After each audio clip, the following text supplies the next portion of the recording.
আমরা যখন এক্সেলে বিল তৈরি করব তখন আমাদের বর্ডার দিতে হয়, আমাদের সেলে বর্ডার দিতে লাগে। এই বর্ডার দেওয়ার জন্য আমাদের হোমে যেতে হয়, তারপরে এখান থেকে বর্ডার সিলেক্ট করে বর্ডার দিতে হয়।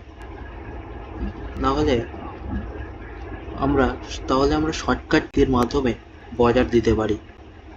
এর জন্য আমাদের প্রথমে সিলেক্ট করতে হবে, পুরো টেবিলটা সিলেক্ট করতে হবে যতটুকু আমাদের ডেটা রয়েছে। সিলেক্ট করার পরে Alt+H+V+A এইভাবে আমরা বর্ডার দিতে পারি। আমাদের বর্ডার লেগে গিয়েছে।